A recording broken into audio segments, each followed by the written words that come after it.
Би Монголоор онгойдог.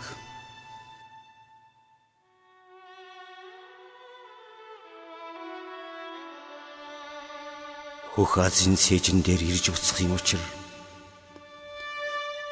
хүмүүний алтан заяа энд байхын учир туурын тамхтай хөрсөн дээр унахтай хамт тэнцэж хөлд орохын учир тунгалаг шандны талиог хулантай хамт булаалтаж аршаа намсахын учир би Монголдон мэндэлсэн. Газар тэнгэрийн савслагт гайхуулан байж ганц явнасаар би Монголоор онгойно.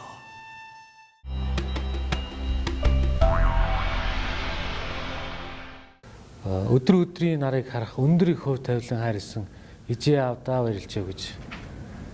Тэгэхээр энэ орчинд бас ингээд хүм болоод төрнө гэдэг энэ хөв заяаг хайрлсан ижээ аваагаа өдөр болгон ижээ аваад өдөр болгон баярлж одоо баярлуулж явах нь одоо бас хүн болж төрсний одоо хэрэг юм аа гэж ойлгодог. За тэгээд нэг юм мөр санаанд орж ирж байна. Богд төр алтан сэнтэд бодолтой судалтай хөх харчууд засагт хааных булт олон их Монголд буянтай хүндтэй хөх харчууд засагт хааных бүрэг гээд гоочилж болдоггүй бэлэгтэй номтой хөх харчууд засагт хааныхаа гэж нэг шүлэг байна.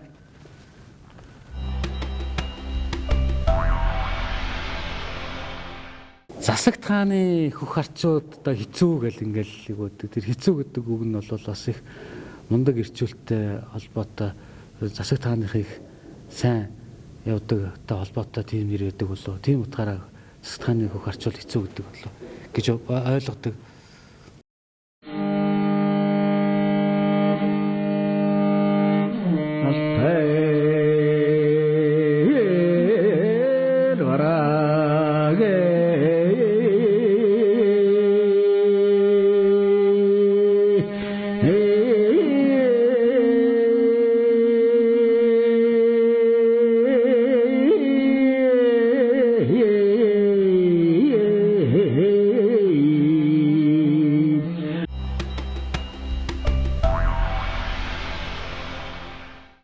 Хөгшин битэр манай хөгшин битгэр бол хүүхдүүдтэй ирнэ тэрэн тийм энийн юм гэх юм байхгүй 12 хүүхдийн чи ерөөсө бүгд л хайрлана.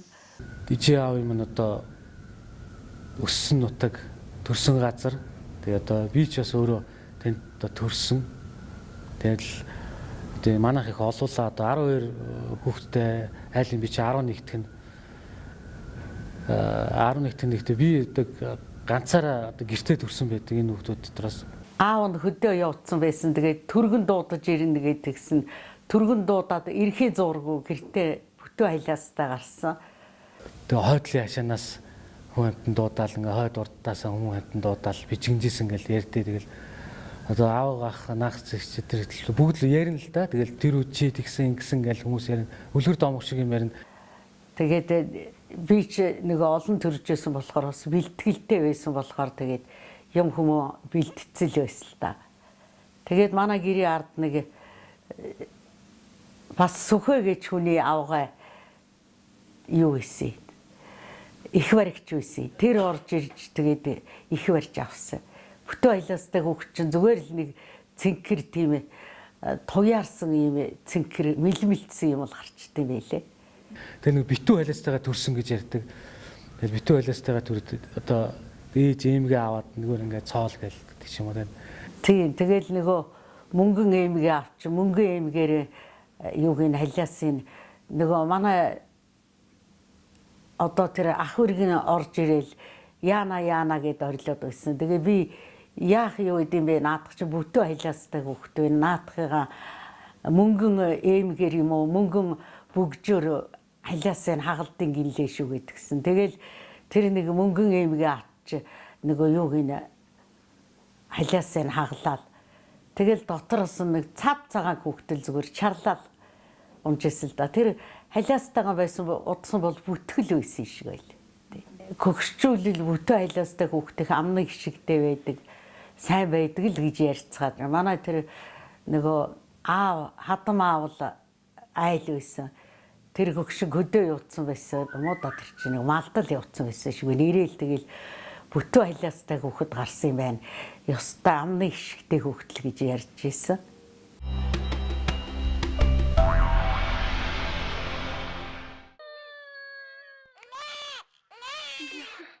Гэрийн бүслүр чивчэртэл намайг чарлаж мэндэлхэ.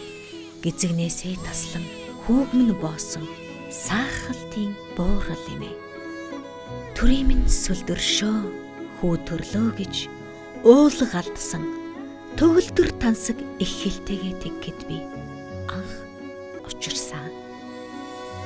Эдүгээ хүртэл их хэл таныхаа үлгээд би нэлхаараа эртний мэрэгэн үхсийн сангаас тань хөхөж боочсон хിവэрэ. Гайхамшигт соёлоо цаг хугацааны гүн рүү бийтээсээр газар шороо минь ертөнцийн мэдрэмж надад хайрласаар.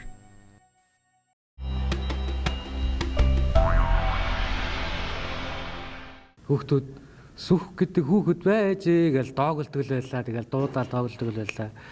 Манай хүүхдүүд дандаа Төмөрбаатар, Ганбаатар, Хүрлбаатар гэл Болдбаатар гэсэн нэртэй байсан. Нэг биелэгдсэн зүйл нь юу гэхээр энэ ардын хувьсгалыг хийсэн Сүхбаатар гэдэг хүний нэр хүнд бол үнэхээр их нэр хүндтэй. Тэр үедээ бол одоогор бол хийт нэр байлаа шүү дээ. Тэгээ тийм болохоор Сүхбаатар гэж нэр өгөөд бас жанжин болоороо л гэж биелэгдсэн болов гэж боддоо шүү дээ. Гэхдээ тэр үед тэгэж их юу яадаг байсан, ичдэг байсан, их бахархдаг байсан. Энэ нэрээр их бахархдаг байсан.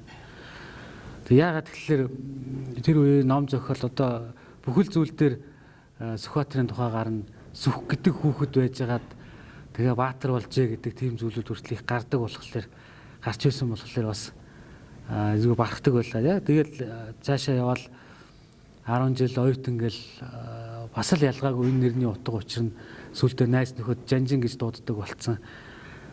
Их сайхан нэр хүндтэй нэр гэж боддоо шүү дээ.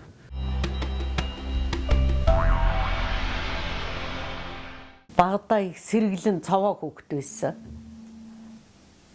Тэгээ хоолоо идэж ягаад эртэл унтна хичээлээ барьж сууж агаал тэгэл гадуур тоглож байгаа.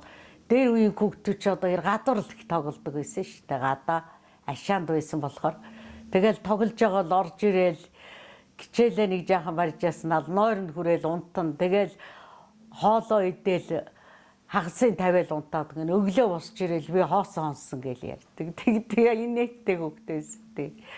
Гэр бүлийн хүмүүжлгээд одоо маш чухал зүйл байна л та. Тэгээд одоо юу гэдэг аав ээжийн би одоо гэр бүлтэй ямар хүмүүжлэлтэй болж өсөв. Тэгээ яаж одоо ямар хөө байна гэд манай гэр бүл бол ер нь нэг тийм их тайван даруухан тийм хүмүүс.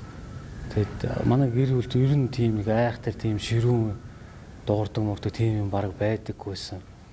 Хүнтэй зөв харьц одоо тэгээд ажил сайн хийж сурал гэдэг байсан. Сурахын хажуугаар ажил сайн хийж сур. Хөдөлмөр хийгээ сурцсан хүн ирнэ яана гэж байхгүй. Тэрнийг мартана гэж байхгүй. Юм хийгээ сурцсан байхад хизээ нэгэн цагт хэрэг болдог шүү л гэж тэгж ярьдаг гэсэн. Тэгээ их хөдөлмөрч болгож одоо хүүхдүүдэд өсөгчтэй одоо манай аав ээж хоёр юмыг дандаа багаас нь эхэлдэг. Тэгээ тийм болохоор бас л ялгаагүй хүүхдүүдэд бас их ажилсаг болох гэсэн юмыг эхэлсэн ажлаа дуусгадаг байлгахын төлөө бас их хичээж байна. Маргааш чинь хизээний л одоо нэг дундаж амьдралтай айл шүү дээ. Тэгэл тэр үед чинь одоо зах зээл болцсон их л хэцүү цаг байсан да. Манайх чинь 7 эрэгтэй хүүхэдтэй хамгийн бага нь тэгэл тэднээс чинь тусдаа гарсан нэг 2 нь л байсан да. Тэгээ бусд нь гэртээ. Тэгээ нөгөө далхыг чинь ерөөсөө 4 хуваагаал тэгэл дотор нь нэг сүүл хийгээл зүсүн сүүл тавиад тэгэл иддэг байсан. Манайх ч олуулан байсан болохоор нэг өдөрт одоо нэг 3 далхал хуваарт ирдэг байсан байхад 97-8 онд чинь одоо энэ аялал жуулчлал зочлууд гэдэг мэргэжил цоо шинэ мэргэжил байлаа шүү дээ. Хүн болгон одоо юу гэдэг яг ийм аялал жуулчлалын чиглэлээр, зоч дуудлын чиглэлээр гэл өмнө ярьж байгаагүй бол айгүй олон хувийн ихтэй сургуулиуд гарч ирэл өрсөлдөөн бий болол нэг сонин шин санагдал их гоё таалагдал ерөөсөө энэ сургуульд л орё гэдэг. Тэгж явж байгаа л орж илаа. Би чинь зөв ихний төгссөн сургууль бол газарчин боловч тэрний дараагаар бизнесийн удирдлагаар тэрний дараагаар дахиад төрийн удирдлагаар одоо магистрийг хамгаалсан. Тэгэд 10 жилээ төгсөө би 1 жил бол одоо үндсэн. Тэгээ тэр үедээ бол одоо бас төлбөр мөнгөө хийх гэж ажил хийж байлаа. Тэгээд юу гэдэг одоо ер нь тэр үед бол одоо төлбөрөө хийхэд тулд 100 ажиллаад хичээлийнхээ хажуугаар ажиллаад ажил хийгээл тэгэл тэр үчин Дэнжимэн гэдэг ганцхан захтай Дэнжимэн дээр бүгдөө гарч одоо 8 бүхэл зүйлэл одоо бизнес Дэнжимэн дээр л явагддаг байлаа шүү дээ. Тэр үед бас ах эгчигээ дагж явж байгаад костюм бичиг хойд сурсан. Тэгэл бичиг хойд явдаг байлаа. Олон хүмүүсийг баярлуул сайхан бичиг хойж өгчээсэн доо тэр үед бол. Төгсөө энэ хоёр чинь юу хин костюм бичиг эхлээ. Тэгэл нөгөөхийгөө бас зарна, нөгөөхийгөө хийж өмсөн өөрөө ойж өөртөө тааруул шалгалт малгалтаараа одоо янз янзын костюм бичих хэрэг гоё штэ. Тий.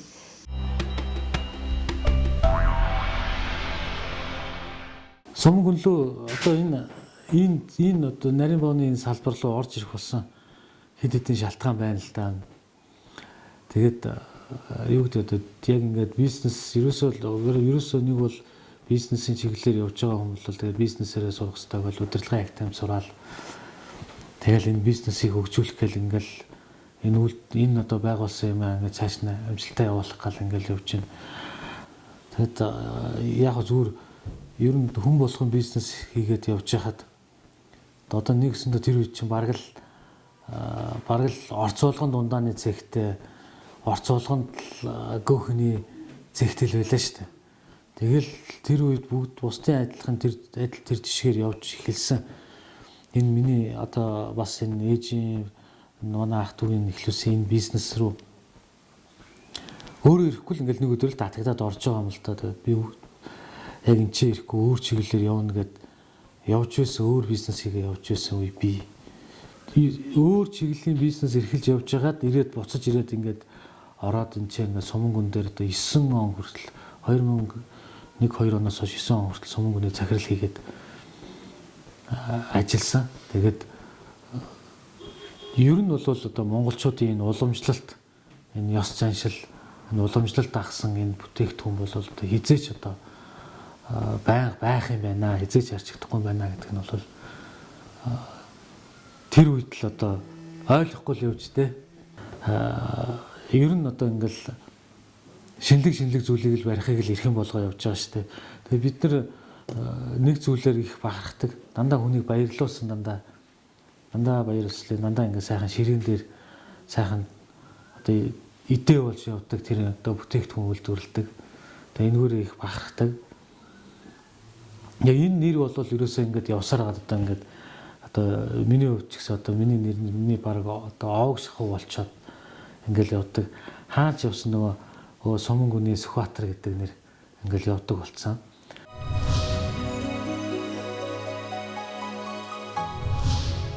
Жор штэ энэ бол яа харахгүй жор энэ цагаан өрөм гэдэг зүйл бүтээгдэхүүнүүд энэ хэвийн боомд хийдэг энэ бол одоо яг ийм одоо уламжлал бол яг үндсэндээ Сумангүнээс гаралтай. Тэгээ энэний одоо утга учир нь бол тэр хэвийн боомыг одоо тэр зөөлхөн байлгадаг удаа их хурдан хатаадаг удаан хугацаа одоо хатдаггүй ийм даваа чанартай. Тэгэд энэ одоо ерөөсө бусад газрууд бүгд л ялгаагүй адилхан яг энэ манайхыг дуурайгаад одоо энэ өрөм хийдэг болцоо яг дагаа явдаг болцсон байж. Тэгэхээр биднээс одоо яг энэ Сумангүний хувьд бол яг энэ технологийн даваа талаараа л одоо бусдаас илүү бас төрүүлж явж байгаа.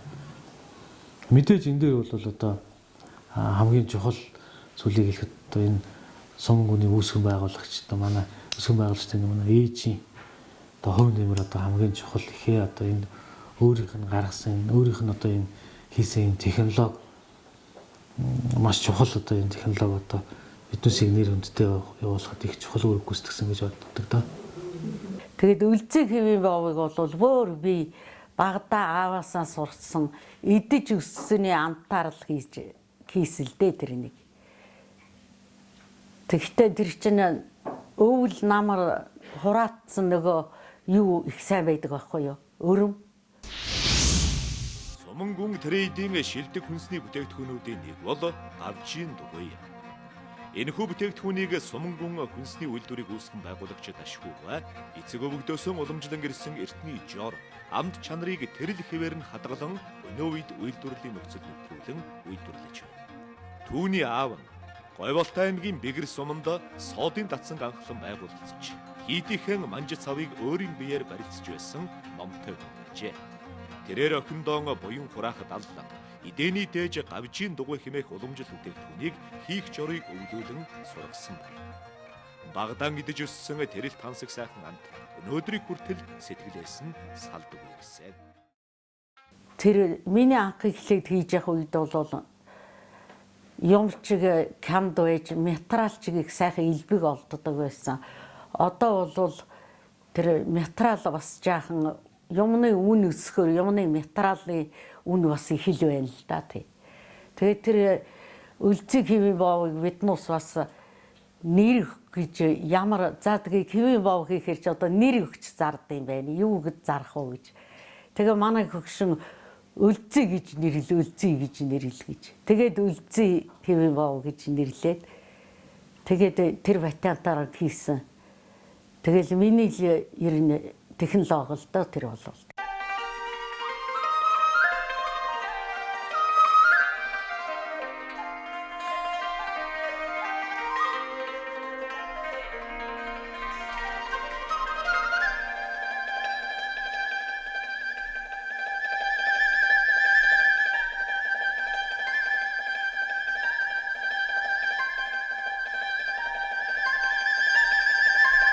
Монгол хүн, Монгол ёс заншил, Монголын бахархал, Сумангун хүнсний үйлдвэр. Өнөө дан жаргалын бэлэгдэл үлзий хэвийн боов.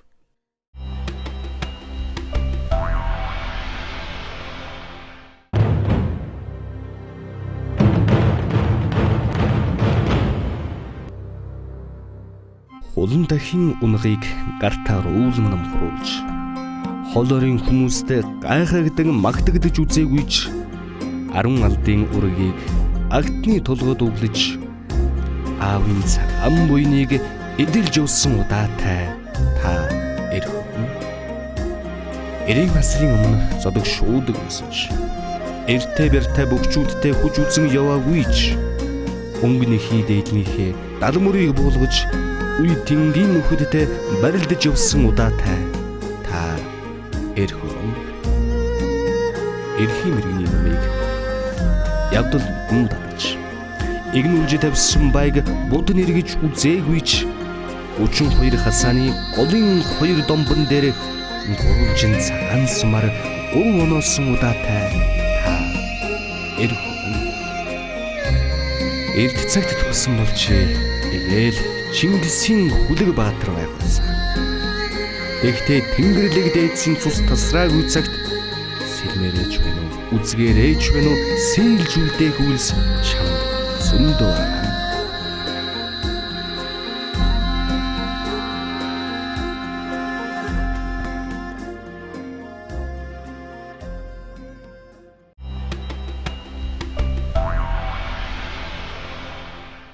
Дуудах нэрийг эцэг их дуурс халдрыг одоо артам өгнө гэдэг. Тийм болохоор хийж бүтээж байгаа бас өөрийнхөө авч явж байгаа энэ байдлаараа одоо хүн гэдэг нэрээ дуурсгана гэдэг бол чухал зүйлээ. Тэгээ одоо сүүлийн үед бол хүмүүс одоо зөвхөн би яах вэ? Би өөрийгөө би хувь хүн хинбэ гэдэг зүйл ярихаасаа илүү бас олон нийт рүү чиглэсэн бусдад тусалсан, бусдыг гэсэн олноо гэсэн тийм сэтгэлтэй хүмүүс бол их гарч ирж байна. Тэрний яг утга учир нь бол бас одоо хүн гэдэг нэрний утга учирыг бас авч явж байгаа хэлбэр гэж ойлгодог шүү дээ. Монгол эр хүн гэж сайхан алсын хараатай. Ер нь бол алсын хараатай хэлий гэсэн үгээ хэлцдэг. Хэлсэндээ хүрчдэг. Тэгээд сайхан Монгол эр хүн гэхэлэр одоо боддоо шүү дээ. Одоо өөрсдийнхөө одоо бид нар чинь ааваараа ах нараараа боддог. Гэрт ороод ирэхэд гэрийн хойморд сайхан суудсан үр хүүхдээ тэгэл ацаа нэрээ эрхлүүлсэн. Нэг тийм олон таван үггүй хаяа нэг хэлэхдээ хэлж байгаа үг нь жинтэй буусдаг. Яг нэг голыг олоод хэлцдэг. Тэгэл нэг тийм намтай тэгээд нэг алсын хараатай нэг жоохон тийм ирчүүдэл ер нь яг тийм Монгол эр хүний шинж байд юм уу гэж бол харагддаг шүү дээ. Монгол гэдэг ихлээр монголоор хизээдээ бахардгүй гэхлээр олон юм дээр бид нар бахархаж байна. Одоо энэ түүхээрээ бахархаж байна. Одоо бид нар зөвхөн Чингис хаанаас гадна бас Чингисээс хойш мундаг баатрууд байлаа. Тэр баатруудын одоо тухай монголчууд хийгээгүй юм гадныхны хийсэн сайхан кинонууд, сайхан одоо зохиолтой ном эдэр бол маш ихээр гарч штэ. Та нарын зүрхэнд хайцыг мэдэрч байна. Ээч бас айж байна. Өр хүүхэд минь өвгөд айцыг түүхийг ханзаар үчиж Монгол хүн эх орн гадаадамтандаа эзний ёсоор амьдрч чадахгүй болохгүй гэж би айж байна. Эзэн Чингисийн цус содцаар багшиж буй эрсгэг Монгол баатруудаа ардын жором зэргүүдээ Оросынхаа төлөө орсох цус үхэх хамиг үл хайрсан дэмжиж хэрэгтэй бол нэр төртэйгээр амиа өргөцгөөй!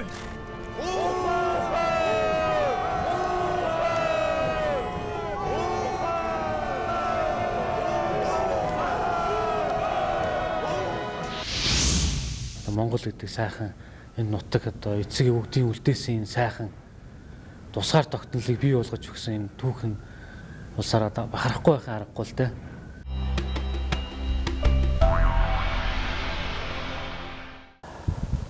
Нэг ийм үг үт юм аа. Тэгээд одоо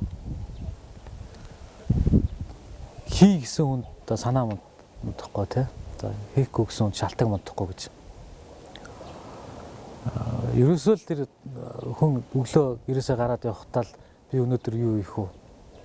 Би ямар амжилтанд хүрэх вэ гэдгээ бодоол тэр зүйлийг тэр амжилтанд хүрэхин төлөө ямар шин санаа гаргах вэ?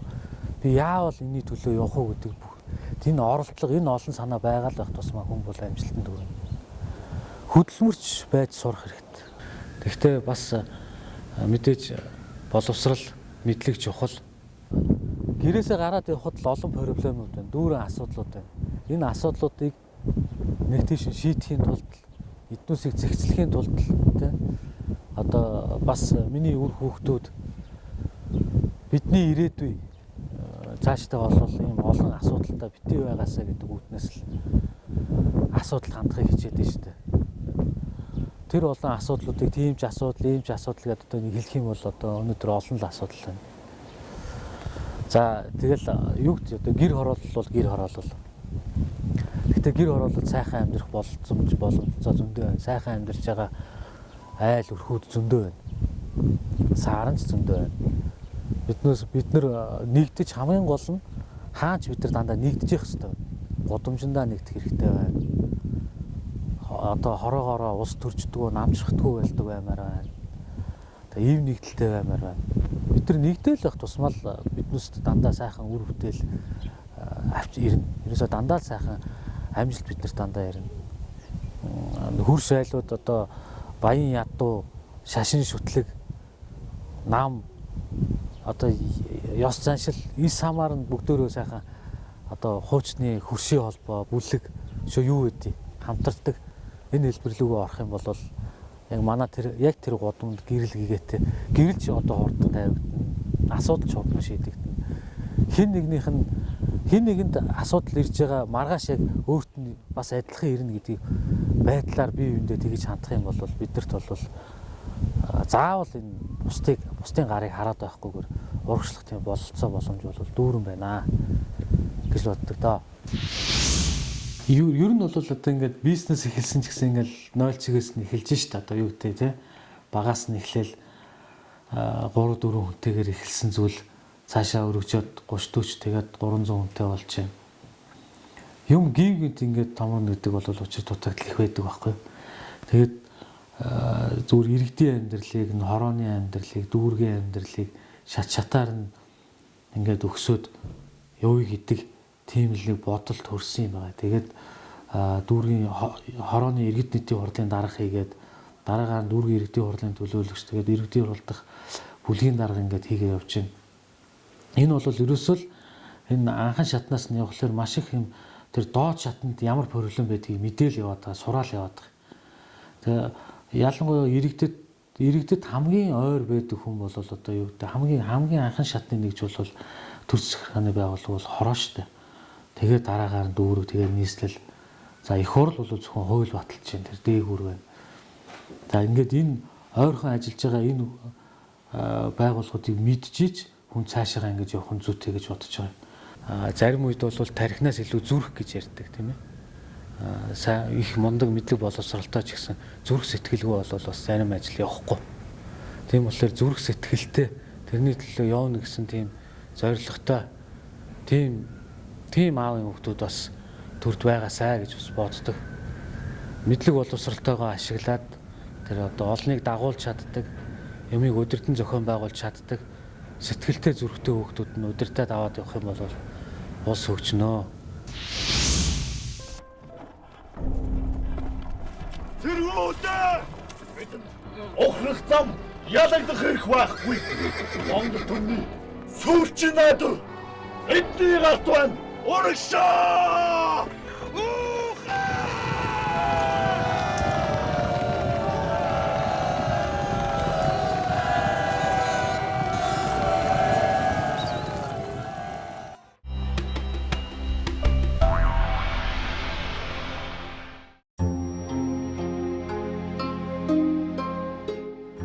Монголчууд бид эх орныхоо энэ л нутгийнхаа бахархал нь байх ёстой. Хурдан мордын тоосонд дарагдаж, уртын дууны шурах хайд татагдаж, ээжийн бүүвэтэй хорвоод уярч, эцгийн голомтоос өрх тусгаралдаг Монгол цус буцалсан эгэл ардын өрсөлөө.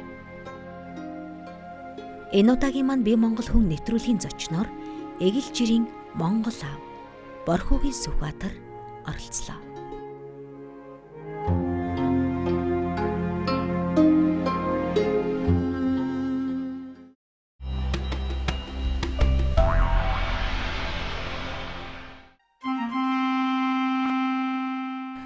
Алтан Соёнбоо далбаандан залсан, ахмадын сургаалыг уюундан тэлсэн, даяарчлалын боловсролыг олж ятгсан, дархан тусгаар үлсийнхаа иргэн болсон би Монгол хон.